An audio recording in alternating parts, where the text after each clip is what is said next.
Today we are going to do an introduction to phonetics, and we will deal with the general concepts of phonetics. First one, the general terms of phonetics we will deal with. First one is linguistics. When we see this particular word linguistics, we can see that it got some connection to the word language. Therefore, linguistics is the systematic and scientific study of language. Next term that comes to our mind is phonetics. Always the term linguistics and phonetics comes to our mind.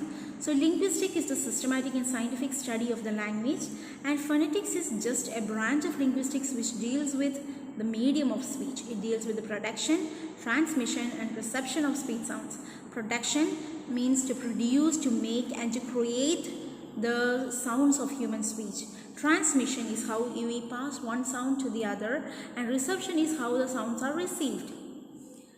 Based on this, there are three kinds of phonetics. First one is articulatory phonetics, which deals with the production of speech sounds, acoustic phonetics, which deals with the transmission of speech sounds, and auditory phonetics, which deals with the reception and perception of speech sounds.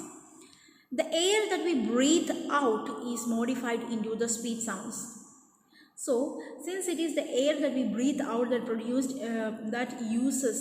is used to produce most of the speech sounds, let us have a brief look into the respiratory system. The respiratory system consists of lungs, muscles of the chest and windpipe.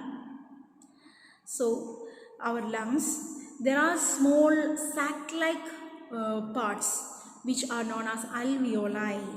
And when we breathe in, the air is taken to this alveoli and it clears off carbon dioxide and it is provided with oxygen.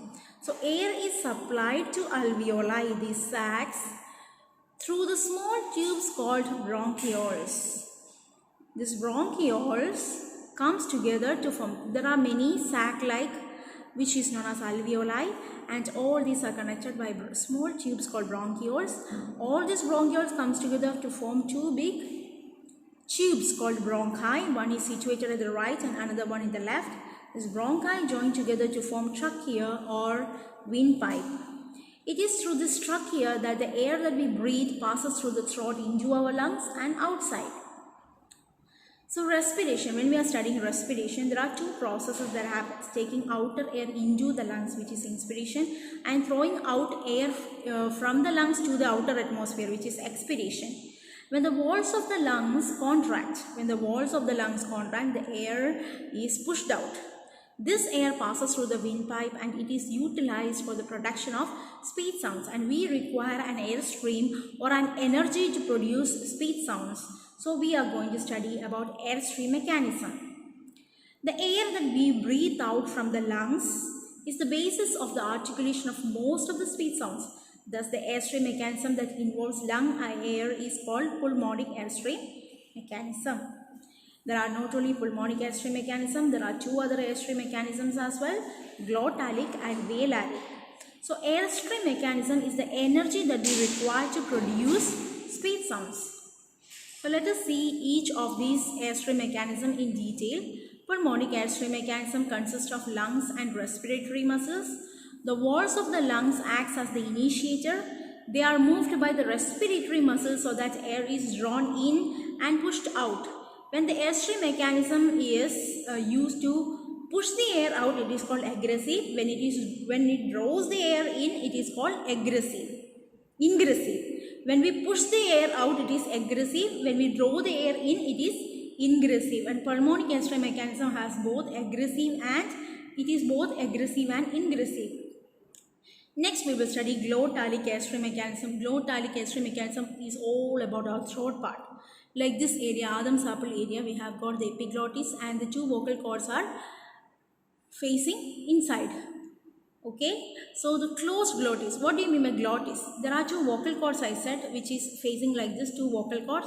The space between these two vocal cords is known as glottis. It is based upon whether the glottis is closed or open that we can differentiate between the voiced sounds and voiceless sounds. So as the vocal cords vibrate, that resulting vibration produces the voice. So the air that is in the pharynx is used. Pharynx is that part of the throat that is situated immediately posterior to the mouth. So glottalic airstray mechanism is both ingressive and aggressive. Last we have got velaric airstray mechanism. It is all about the mouth. Back part of the tongue acts as the initiator and the air in the mouth is set in motion during this airstray mechanism. It is also referred to as oral airstray mechanism. Velaric airstray mechanism is only ingressive. So what all things we studied today? We studied the general concepts that linguistics is the systematic and scientific study of language, and phonetics is just a branch of linguistics that deals with the production, transmission and reception of speech sound. And based on all this, we have got three types of phonetics. Which are they? Which are the three types of phonetics? Articulatory phonetics dealing with the production of the speech sounds, acoustic phonetics dealing with the transmission of speech sounds, and auditory phonetics dealing with the reception and perception of speech sounds. Then we study the respiratory system, how in the lungs there are few sac-like structures called alveoli, and how the small tubes called bronchioles are connecting all these alveoli and bringing the air in and out, and all these bronchioles come together to form big tubes from both the sides bronchi, and it reaches trachea. So respiration involves two processes, inspiration and expiration. Inspiration means taking outer air inside, expiration is taking air from the lungs to outside. So we require an airstream, we require an energy to do this, to produce the speech sounds with the air that we breathe out. So the air that we breathe out from the lungs, mostly we use pulmonic airstray mechanism, which involves the lung, where the walls of the lungs are the initiator. Now, other two airstray mechanisms are glottalic, which deals with the closed glottis, this throat part, and velaric, all about mouth. Back of the tongue acts as the initiator. I hope you understood this session.